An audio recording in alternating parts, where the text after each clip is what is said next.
Provérbios, capítulo 2, de 1 a 8.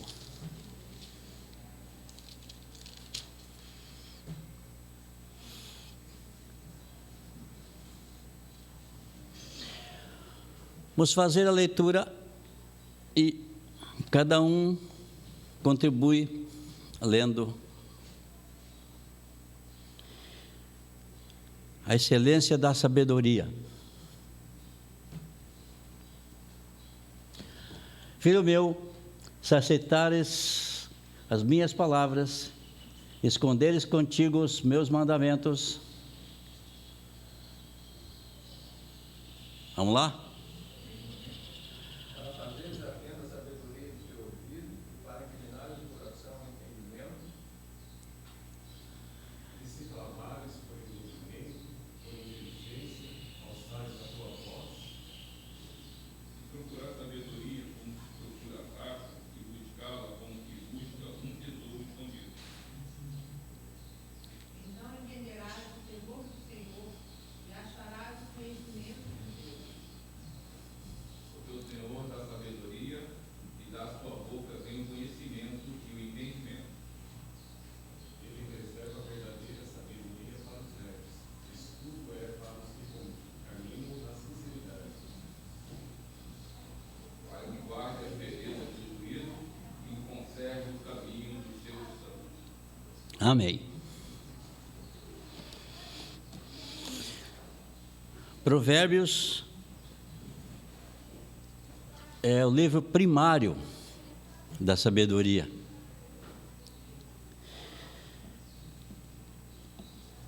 Você vai de Provérbios, Apocalipse, e você desce a Gênesis. Porque essa sabedoria que ele fala de Provérbios, que deu para o profeta, para o rei Salomão, é a mesma sabedoria de Deus. Deus não ia dar uma sabedoria que não era dele. Então, por isso que ele é o livro primário da sabedoria. Eu gostei dessa revista aí sobre laços.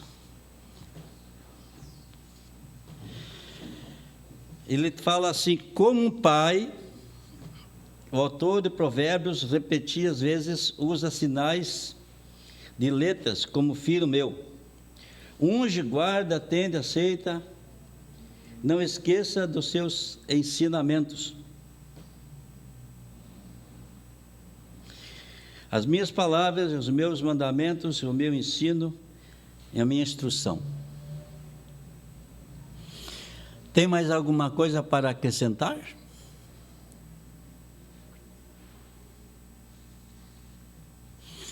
Tem mais um conselho que o pai pode dar para o filho além disso? Quando nós temos uma sabedoria, é porque nossos pais nos ensinaram. Se nós temos algum conhecimento sobre a Bíblia, é porque o nosso Pai Celestial nos ensinou. Se nós temos alguma revelação sobre a sua palavra, é o Espírito Santo que nos revela. Se nós temos alguma palavra sobre a cruz, é o Filho de Deus que nos revela. Interessante que em toda a vida secular,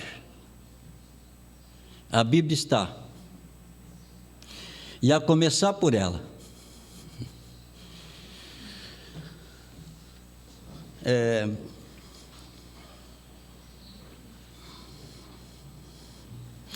Se agirmos de maneira orgulhosa e soberba, desprezando os princípios apresentados no livro de Provérbios, sem reconhecermos as nossas limitações e fracassos, estaremos agindo com insensatez.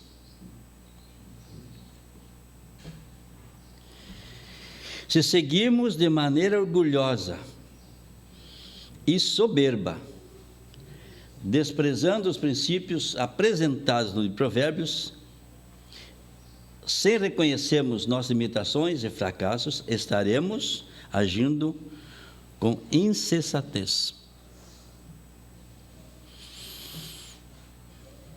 Ninguém é mais sábio do que outro, e também ninguém sabe menos do que outro. Deus coloca o seu povo numa mesma balança e no mesmo patamar.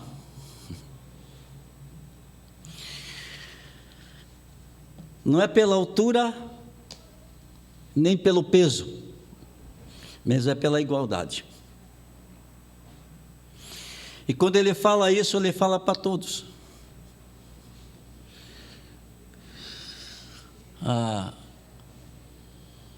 A humildade é o princípio da inteligência, sabedoria, da sensatez. A humildade é a chave que abre as portas para o conhecimento geral da sua palavra.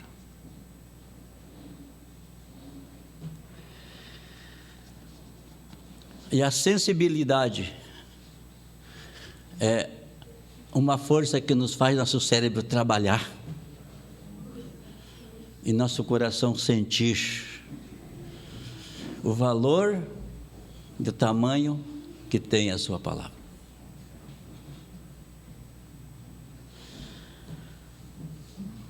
Assim esperamos que você aceite alguns sinais de alerta e não caia nos laços preparados pelo diabo e pelo mundo para nos prender e afastar do propósito de Deus.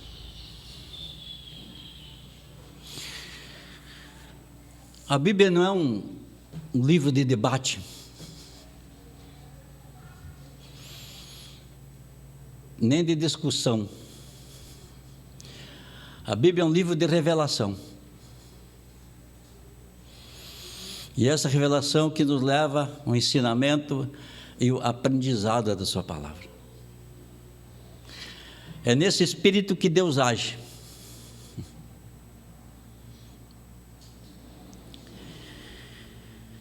Se Deus falasse aqui de manhã para alguém, para o pastor, para alguém, fosse assim: pode colocar fulano para dar a lição dessa comunicar hoje, esta manhã, e você viria aqui com toda a segurança, porque nós não temos conhecimento da Bíblia,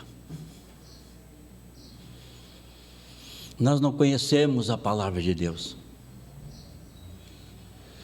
Por isso que Paulo fala lá no capítulo 13 de 1 Coríntios: em partes conhecemos, em partes falamos. O que eu estou falando hoje, acho que nunca vou falar, não vou falar nunca mais. O café que você tomou desta manhã, você não vai tomar mais. Não se repete. O que nós falamos desta manhã também não se repete, porque a revelação de Deus é diária. Ela se revela a cada manhã, ela se renova a cada dia, ela nos sustenta diferente a cada dia. Por isso é que a Bíblia, ela é infalível, ela é imutável, ela que nos sustenta toda a nossa vida, desde o corpo, alma e espírito, e sustenta para hoje. Amanhã a gente não sabe o que vai acontecer. Não está em nós o saber do amanhã. Deus sabe.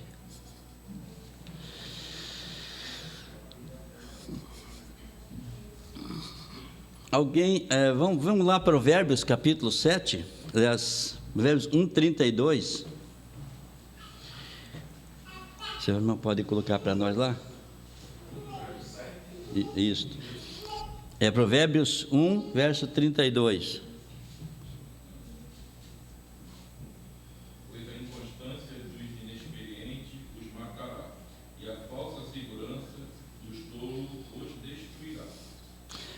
Porque o desvio dos simples, como é que fala a tua versão aí?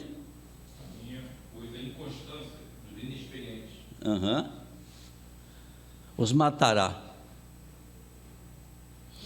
E a prosperidade dos loucos se destruirá.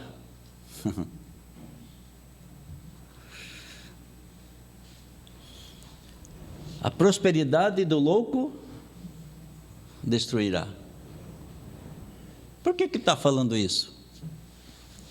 É isso, Sandoval.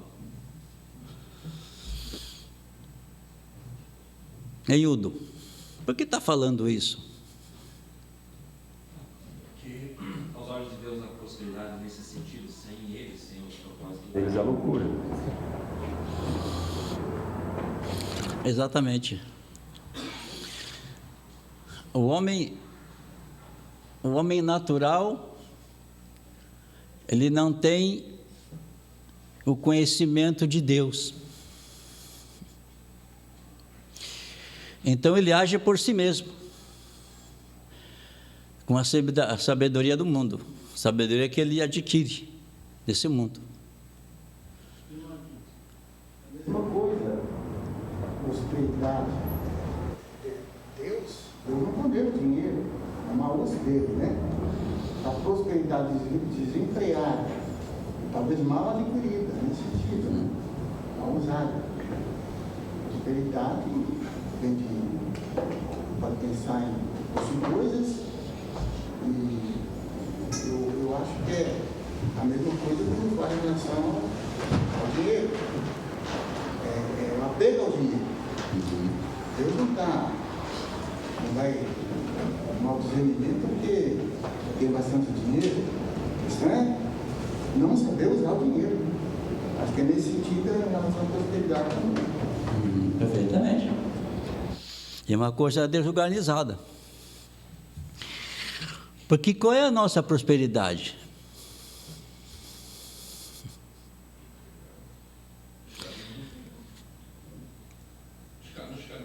Está no caminho do Senhor. E nesse caminho nós temos de Deus a direção e temos a orientação e os cuidados.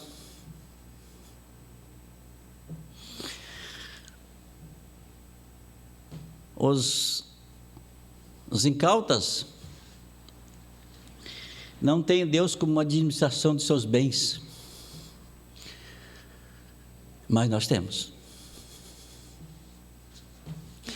Eu gosto daquele Salmos 37, 24 lá. Fui moço e agora sou o quê? Velho. Nunca vi um justo desamparado, nem a sua descendência mendigar o pão. Gente, é tremendo. É tremendo. Quando Deus está nos garantindo, nos afirmando, que Ele nunca viu, é claro que é o Salmo que está falando, mas quem que deu essa palavra no coração do salmista? Eu nunca vi, eu fui velho, eu fui moço, eu também fui, agora sou velho. Nunca vi um justificado, desamparado. Um crente fiel a Deus, na sua fé, nunca ele é desamparado. Não estou falando de dízimo nem em outras coisas, estou falando de fé. E nem a sua descendência mendigar o pão por causa da oração que ele faz pela sua família. E a nossa oração tem poder. E tem resposta.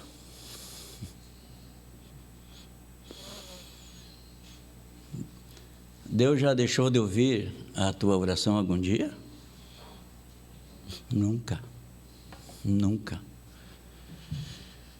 Ele pode até não te responder agora, mas que ele ouviu, ouviu.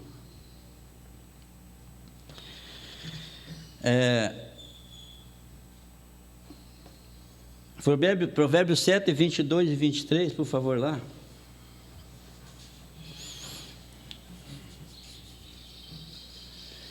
Ele segue-o logo, como o boi que vai ao matadouro, e como o louco que castigo das prisões. Louco ao castigo das prisões. Até que a flecha lhe atravesse o fígado, como ave que se apressa para o laço, e não sabe que ele está ali contra a sua vida. Até que a flecha lhe atravesse o fígado, como ave que se apressa para o laço, não sabe a inocência da coisa.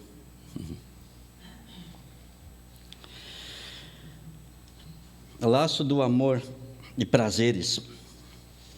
Esta descrição do caminho dos homens imoral, vai lá. Essa descrição do caminho do homem imoral, que cede aos desejos insaciáveis da carne. O hedonismo é uma das marcas do homem pós-moderno.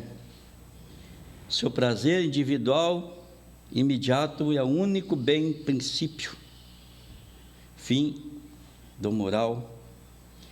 Uma frase descreve bem nossa atitude quanto aos prazeres. Os que não o vivem não têm ilusão enquanto os que vivem estão insatisfeitos. O hedonismo é um prazer, como se fosse uma doutrina.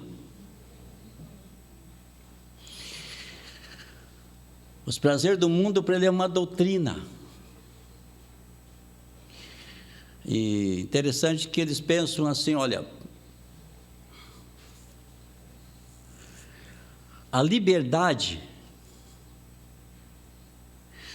não está em você ser moral, mas a liberdade está em você ser imoral. E tem muita gente nesse mesmo caminho aí, né? Que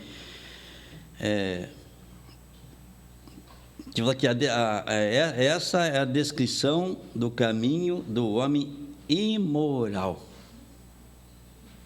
Imoral.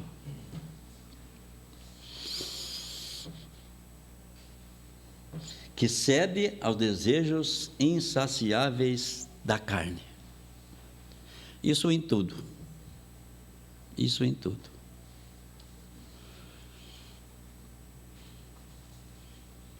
O que é um desejo carnal? É tudo que você pensa de corrupção. E não estou falando em político, porque isso é atípico. O engano de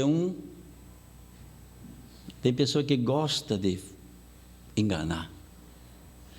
Tem gente que gosta da imoralidade. É uma proeza. Como se fosse o rei de tudo. Eu sou, eu faço, eu sei.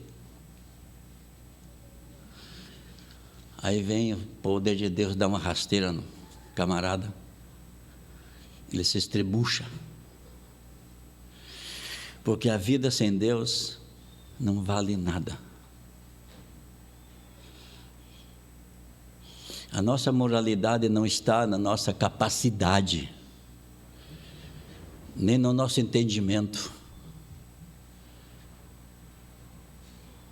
Nossa moralidade está na direção do Espírito de Deus, do amor de Deus, dos cuidados que Deus tem para conosco. Ele cuida de nós. Nós não vivemos aí numa vida desvairada, nem tampouco buscando prazeres o mundo afora. Isso não nos interessa.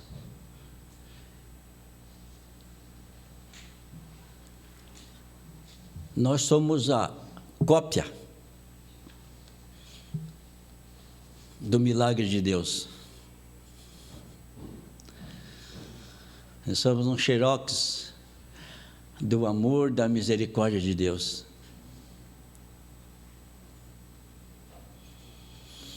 Eu não posso viver só. Eu não tenho competência para viver a vida. Eu não tenho competência para viver a vida espiritual. Eu não tenho. Mas tem um Deus que cuida de mim.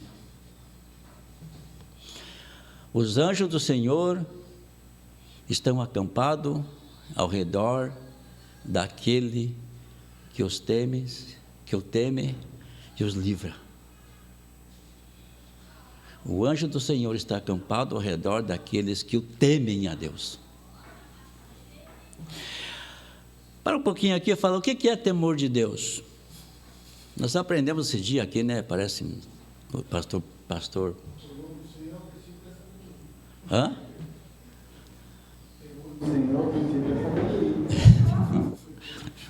Está escrito, né?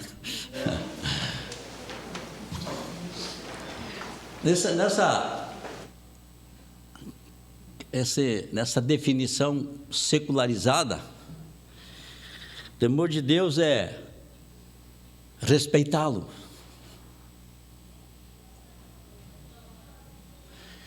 Mas quando você vai lá para o livro de Jó, que é atípico disso,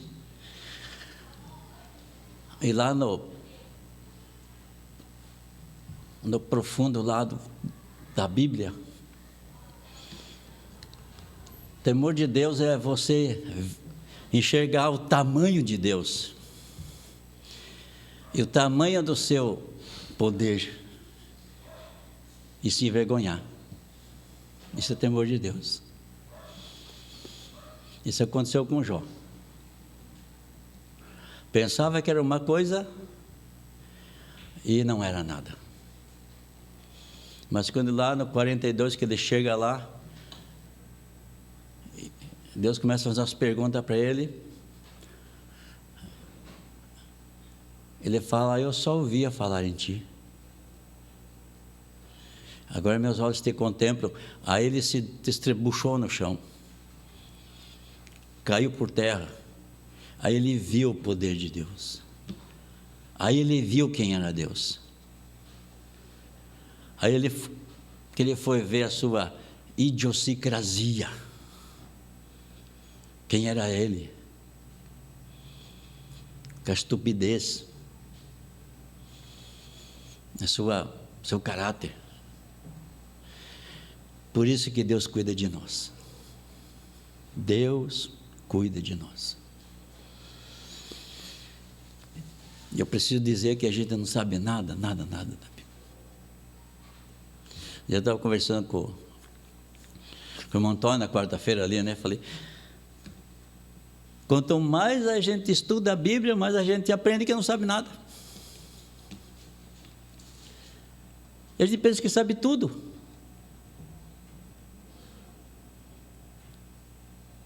Vem aqui que eu vou orar por você, você vai levantar, vai andar essa muleta aí.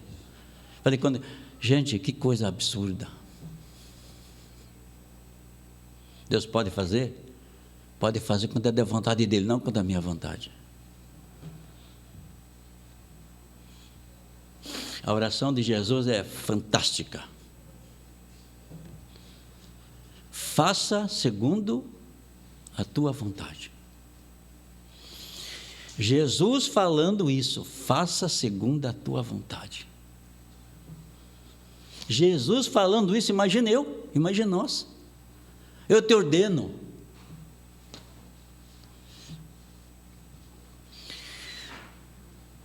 Deus é soberano. E não é devedor de ninguém. Vamos lá para... Os irmãos podem participar aí. Deus nos criou com capacidade de estrutura dos prazeres. Eclesiastes 2, 24 e 26.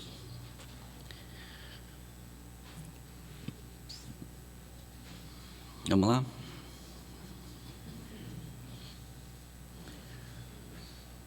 Vamos ler?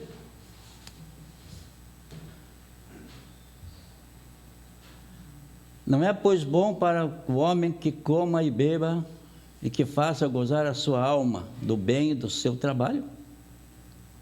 Isso também eu vi que vem da mão de Deus. Porque quem pode comer ou quem pode gozar melhor do que eu?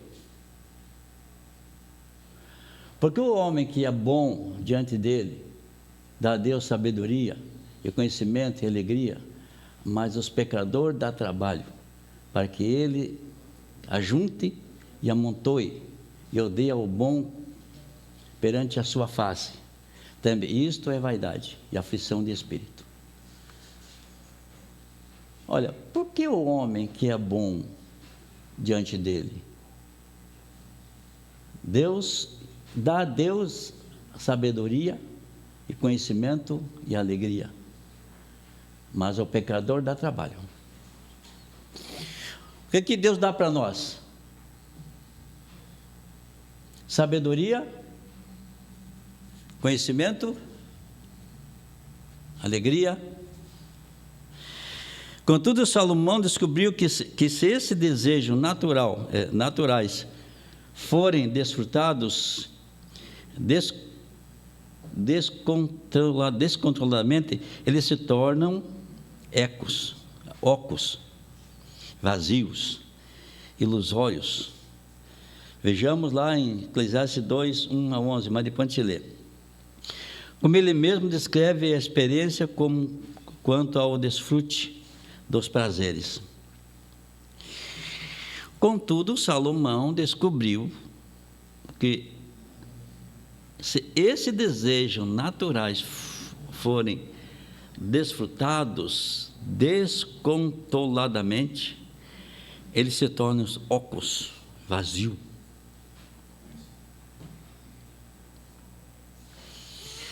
Como você explica isso?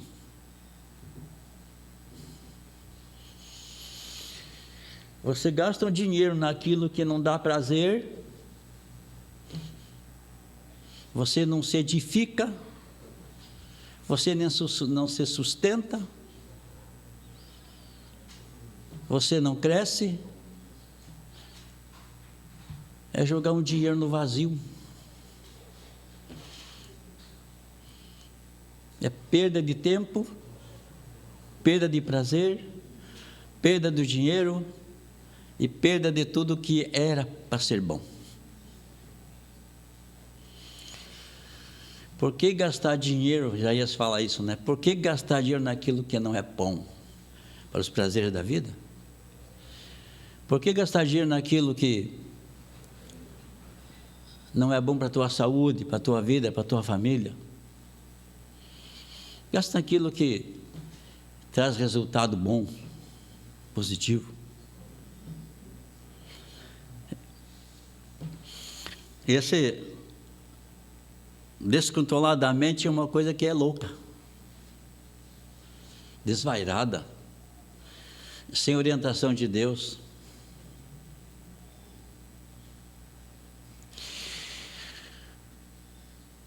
Deus fez um homem com vontade. Se não fizesse homem com vontade, o homem seria um robô. E Deus fez, já que Deus fez o homem com essa vontade, também Ele deu com responsabilidade.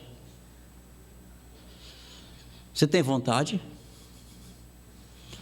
Já estava conversando com a minha esposa lá sobre alguma coisa. Ela falou assim: você tem vontade? Que eu tenho. Ela esticou os olhando desse tamanho assim: tenho, mas não tenho coragem.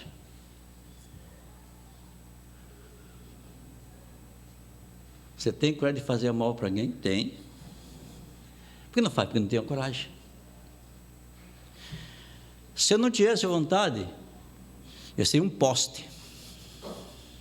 Fica ali tomando chuva, sol, choque, pau, vai. Mas eu não tenho coragem, porque esse encorajamento não vem da parte de Deus. Ele vem no seu controle, no seu cuidado, na sua direção, na sua orientação. Esse dia que um senhor matou a filha e mãe lá, e alguém começou a comentar sobre essa história. Um falou assim: mas se fosse meu cunhado tal, eu mataria esse camarada.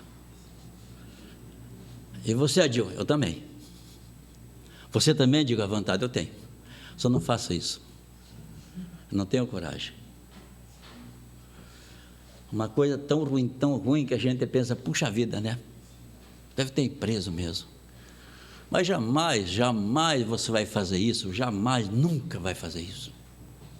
O ímpio faz, mas nós não. Porque o ódio, a raiva, não está alojada em nós, não está habitada em nós. Mas quem está habitado em nossos corações é o Espírito Santo de Deus. Aquele versículo de Romanos 5:5 lá. Porque o amor de Deus está derramado em vossos corações pelo Espírito Santo que nos foi dado. O amor de Deus está derramado em nossos corações pelo Espírito Santo que nos foi dado. Nós temos vontade de fazer muita coisa, mas não temos coragem de fazer nada. Cadê esse amor incomparável, esse amor inexplicável, esse amor tão grande, que se alguém quiser definir o que é esse amor de Deus aí, por favor, esteja à vontade, que eu não sei. Eu creio que é muito grande.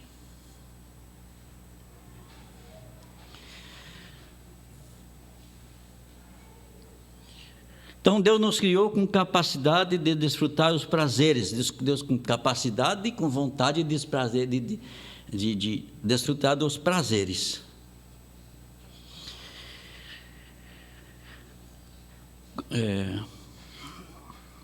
Essa ali de uma vida dissoluta, de possessão, de sexo e de poder. Cuidado especial deve ser dado aos prazeres, natural, que o sexo proporciona. Essa aqui é uma área muito perigosa.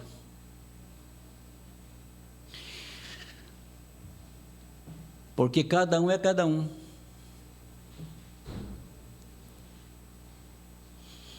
Ninguém tem uma cartilha para isso. Eu sou Adil. Nunca houve um Adil na vida. Eu sou o único. E se eu morrer, nunca haverá. Deus me fez eu, com essa estrutura, com essa vontade.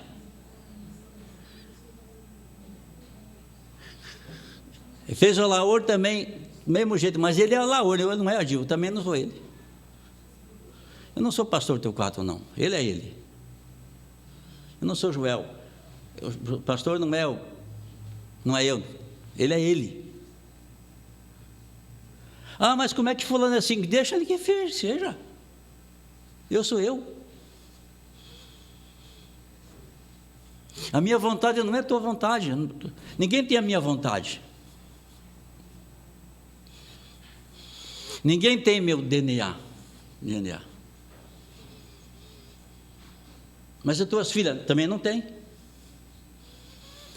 Ela é compatível. Mas o DNA é só meu. É só teu. Ela é compatível com os meus filhos, mas não é deles. Eles têm o deles.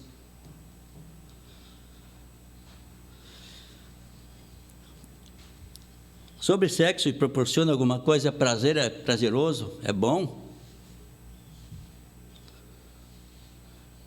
É bom entre eu e minha mulher. Não tem outro. O que faça disso é diabólico. Viu? Eu tenho um problema de surdo, mas pode falar. Eu acho o seguinte, a questão do prazer sexual, por exemplo, existe diversos tipos de prazeres, né? Quando a Bíblia fala sobre o prazer sexual, óbvio, dentro do casamento, né? Porque há alguém aí que acha que o sexo não foi feito por prazer. Há divergência, né? E muitos acham que foi por prazer, sim, não foi só concepção de filhos, né? Até esses dias eu estava escutando, estava ligado lá por acaso lá no trabalho da PIB, pela internet, aí uma senhora foi falar sobre a questão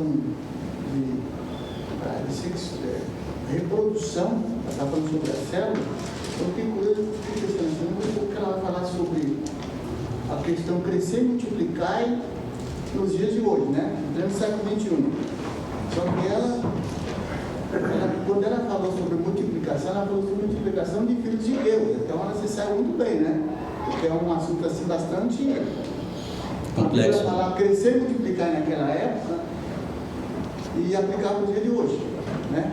Tá, mas isso aí é só um detalhe. Mas aí, quando você fala sobre a questão do prazer, ele pode ser em qualquer área da nossa vida. Porque quem não tem tendência na área sexual pode ter compulsão na questão de compra. Esse assunto é pertinente, porque nós estamos falando sobre a questão de provérbios, de sabedoria, ensina nós. Semana passada foi a questão de nós administrar os nossos bens, né? Também. Mas uma das coisas que quando a Bíblia fala, aquele que está de pé, cuida para que não caia, eu fico preocupado é o seguinte, que não falou, no Adir tem um DNA, cada um tem um, só que é o seguinte, nós temos que ter cuidado, porque eu posso não ser fraco numa área, mas eu sou no outro. E daí o que acontece? O diabo, nosso adversário, está procurando quem possa atacar. Eu, como servo de Deus, eu tenho que, dentro da palavra dele, me cuidar. E não bater no peito, eu não vou acontecer isso. Negativo. E, assim, administrar para que eu não caia, porque o diabo sabe, ele vai me entender exatamente onde tem minha fraqueza. Quando falo nesse sentido, eu fico preocupado com isso também, assim, cada um de nós tem isso. Por isso que eu não posso dizer, não vou acontecer de eu cair. Pode acontecer, pode ser que numa área não, mas na outra. Essa é uma coisa, por favor, pastor. O que eu acho interessante quando a gente pensa no prazer, às vezes a gente só pensa no cair. Prazer não é errado, que tudo tem que ter um controle, a palavra certa é controle, né? Por exemplo, quantos acabam comendo mais do que devem, né? E no fundo não há nada de mal você gostar de comer, só que é um limite, né? O segredo do prazer é o limite, você saber até onde é possível ir, né? E isso com as mínimas coisas. Eu me lembro uma vez de uma palestra que eu fui dar no interior e eu comentei, por exemplo, o cafezinho pode ser um problema. É um vício, pode virar um vício. Nada de mal de eu tomar café pela manhã. Eu sou um que não acorda sem tomar um café de manhã. É dois. Mas tem gente que passa o dia inteiro tomando café. Isso prejudica o corpo, isso muda até o biorritmo, o humor da pessoa é mudado, ou seja, isso se tornou um vício, e pior, é um vício que pode afetar pessoas em volta dele, como o alcoolismo. No final das contas, o vício do café não é tão diferente nesse ponto dos resultados que o alcoolismo pode trazer sobre a pessoa. O segredo bíblico é o controle. Tudo nós temos que aprender a controlar. Obrigado, pastor. Obrigado, Sandoval. Todas as coisas me são lícitas. todas as coisas me são lícitas, mas nem todas me convêm.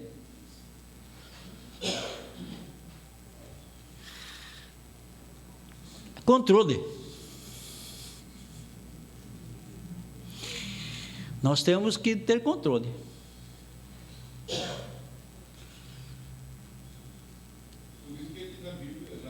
revista fala que São João falou descontroladamente. Descontroladamente. Isso tem que ter o controle. Esse é o cuidado que nós temos que ter. É interessante, professor, que eu levanto atrasado, eu saio e eu não tomo um café lá, eu posso almoçar, mas eu primeiro tenho que tomar pelo menos um xícara de café para almoçar, porque não fiz assim todo dia, mas eu tinha isso, eu achava falta do café de manhã. Fala em café, né? Você pode ser o feijão, arroz, a carne, ou sei lá, até eu comer sal, pode, eu não acostumei. Não é animal, mas tem gente que come sal. Mas olha, eu saí de manhã, aquele negócio ruim. E quando eu tomava um café, sentia o gosto dele, não estava bom. Eu podia almoçar, gente, mas eu estava com fome, era a fome do café. E a gente vai indo, vai perdendo esse negócio. E esse descontrole das coisas, a gente tem que... interessante que esse controle, esse descontrole, o controle tem que ser em tudo. Né? Por isso que a Bíblia fala... Todas as coisas me são lícitas. Eu posso comer 2 pães com mortandela, mas a consequência é minha depois. Se o meu estômago só cabe um, por que eu tenho que comer 2? O problema é teu. Aí vai gastar dinheiro lá com remédio para sair aquele ar, aquela pressão lá, alguma coisa. O prejuízo é dobrado daí, né? É tão importante, irmão. E é fruto do Espírito, domínio próprio. Todo mundo sofre. Todo mundo sofre. Se você vai trabalhar, não vai trabalhar por quê? Você está doente, o patrão perdeu o teu serviço e você perdeu de ganhar. Aí vai lá no médico lá. Vamos parar com esse negócio aqui, porque vai no médico buscar um atestado, né? Você erra. E alguém tem que pagar para o teu erro. Vai trabalhar sem atestado, ninguém mandou você comer mais do que deve. Esse negócio de honestidade aí meu Deus do céu, é muito terrível, complexo. Honesto em tudo. Cair no laço dos prazeres descontrolados tira Deus da sua vida, ou, no mínimo, tira a sua prioridade. Cair no laço dos prazeres descontrolados tira Deus da sua vida. Verdade é isso? É verdade isso?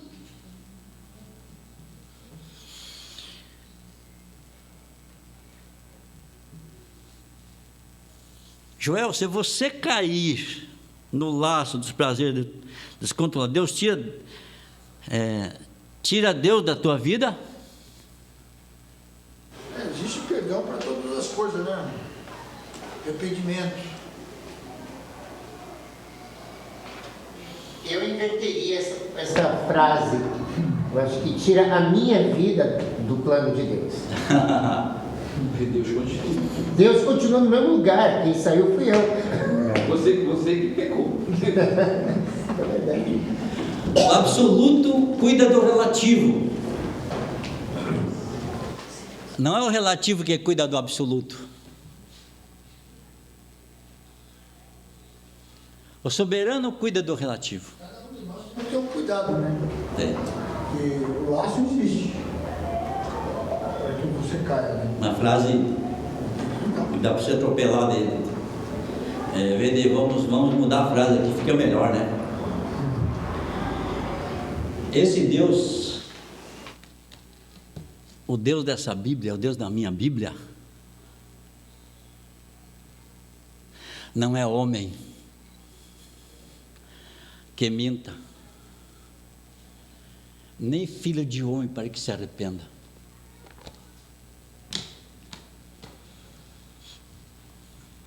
Deus é meu Deus em todas e qualquer situação.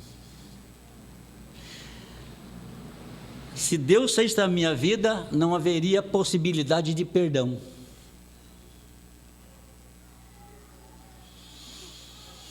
E se não há possibilidade de perdão, Deus não é Deus.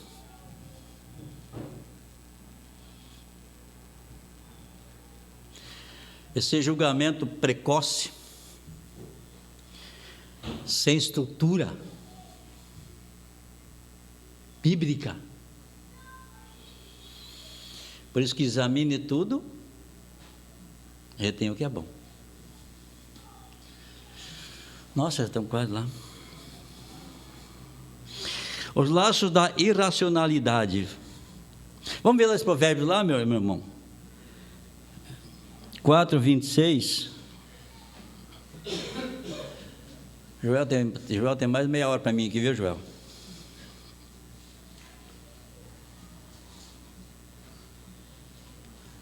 Provérbios 4:26. Alguém lê para mim aí? Pondera a vereda dos teus pés e todos os teus caminhos sejam bem ordenados. Ordenado. Pondera a vereda dos seus pés e todos os caminhos, seus caminhos sejam ordenados. Salmo 119, verso 133. Ordena meus passos na tua palavra e não se apodere de mim pecado algum. Ele usou a mesma referência ali, né? Ordena meus passos na tua palavra e não se apodere de mim pecado algum. Nós temos que ser o trem em cima do trilho. Deus precisa nos ordenar aqui. Ordena meus passos na tua palavra.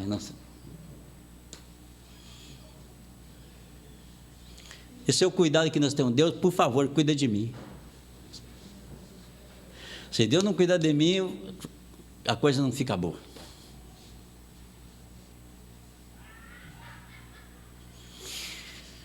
Não há santo sem o santificador.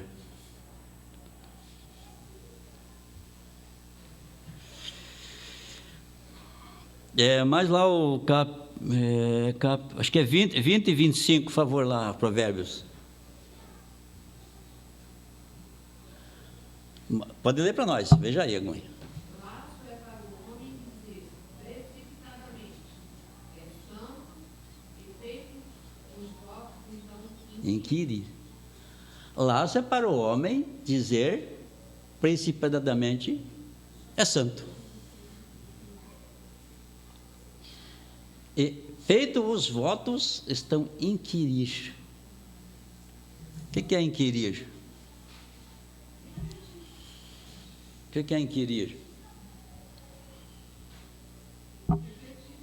Oi? Antônio, fala, eu tenho problema de ouvido, tá? Refletir, pensar. Isso, obrigado. Não, eu tenho problema de audição, isso desde que eu nasci. Já nasci surdo, não há quem cure. É para nascer surdo mesmo. É para ficar, para não ouvir muita coisa ruim.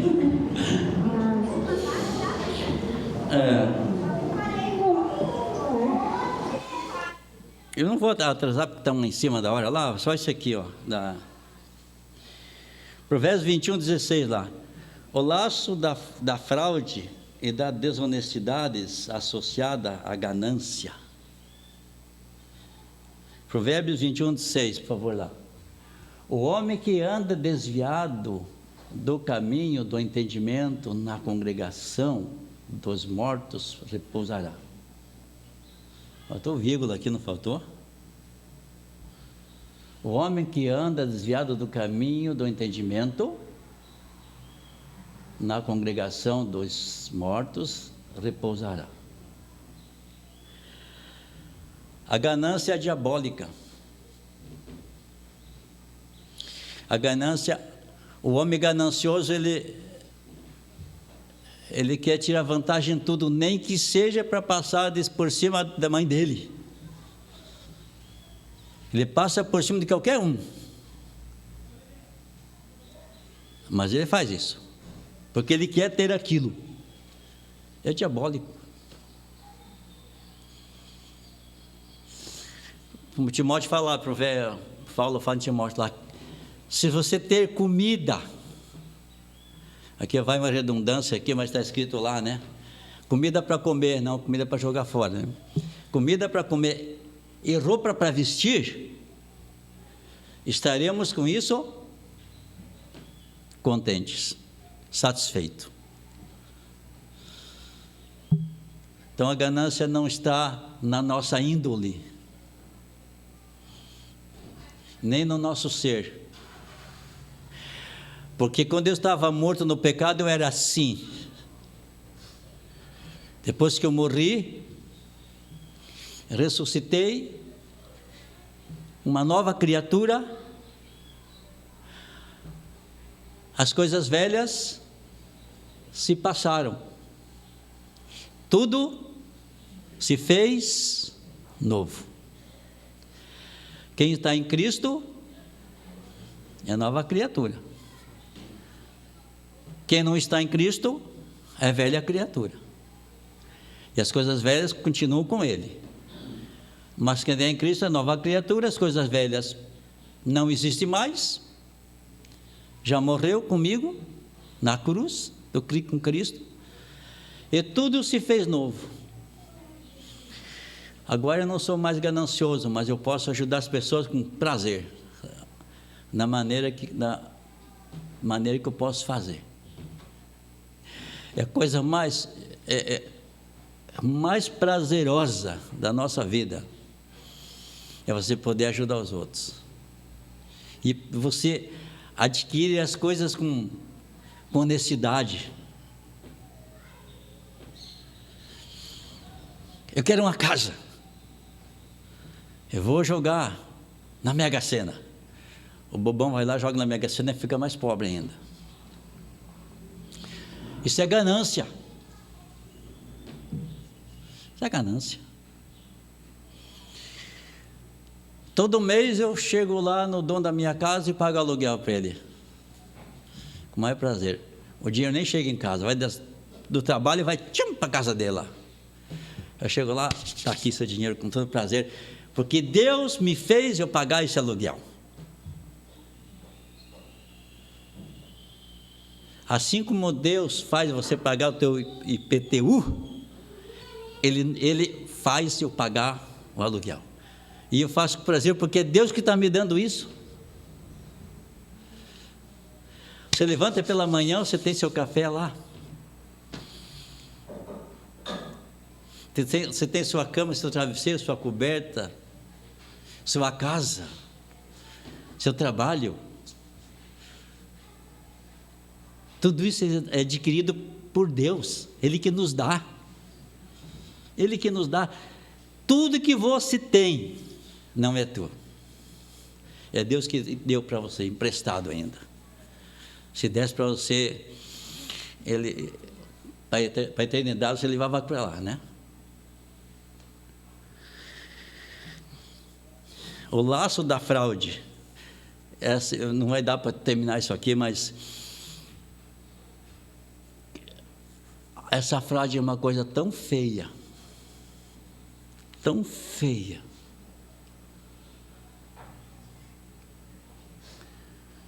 que a gente não deve nem comentar de tão feia que é. Enganar os outros.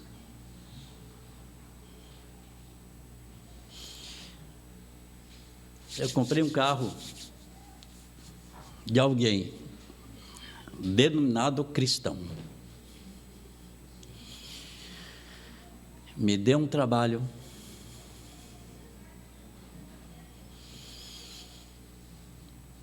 Eu dei vontade de ir lá e devolver o carro.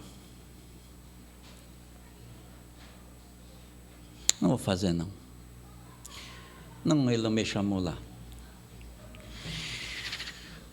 Aí, minha esposa disse, nossa, Gil, que defeito aqui, defeito ali, defeito lá.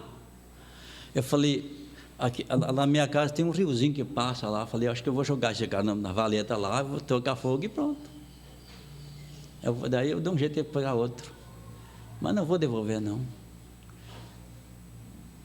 Deixa para lá. Fraude.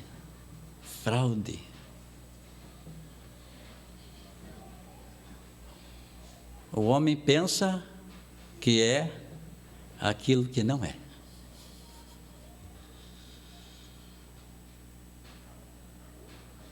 E nós pensamos que somos o que não somos. Agora nós somos aquilo que pensamos. João, que fala alguma coisa? Fez um sinal assim. Sim.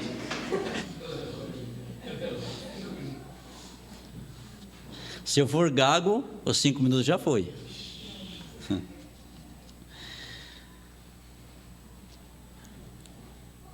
Vamos terminar isso aqui, o Provérbios 6, 1 a 5.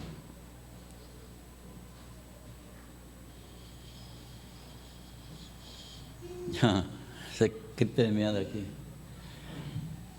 Alguém lê para lá, por favor, um corajoso aí.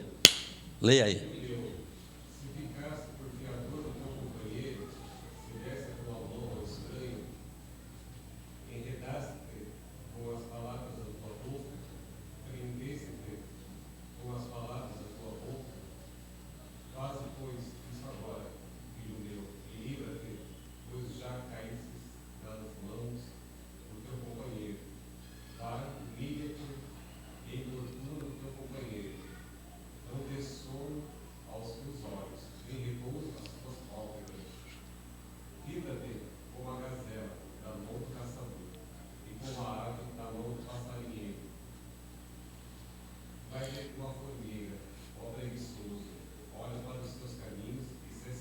Amém.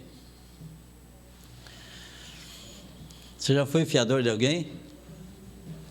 Se não for, não vá. Se já for, está complicado. A Bíblia fala para não ser fiador de ninguém. Mas o meu pastor, ele que se vire. É de ninguém. Depois você não vai dormir. Se fosse 10, 20 reais, mas é muita coisa.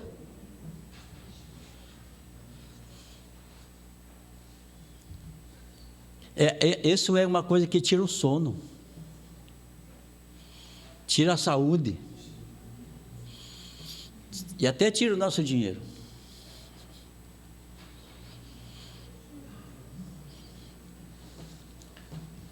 É melhor você fazer uma doação do que você emprestar. Eu já fiz isso. O cara nunca me pagava, então dá mais esse aí, então. Já chegou um rapaz lá e falou assim, eu quero, me empresta um dinheiro para ir e tal. Tá. Não era muito não, também não tem dinheiro não, é uma bagatela. Aí chegou a segunda vez, irmão Adil, tá. Chegou a terceira vez, esse é teu, de presente. Nunca mais ele apareceu. Verdade que nunca mais assim. Não vai pagar mesmo? Deixa que não pague, mas pelo menos tira o vício dele, né? Que é um vício de. E logo eu, porque não foi no outro. Mas, irmãos, essa é a lição de hoje que a gente muito gostosa e a gente tem que aprender muito que nós somos. E que nós temos o cuidado de Deus. E terminamos com o Salmo 109, verso 133. Guia meus passos na tua palavra e não se apoder de mim pecado algum. Vamos ser o trilho, vamos ser o trem no trilho de Deus, porque as coisas vai certa. E é uma bênção. Amém? O Jó está tão longe, aconteceu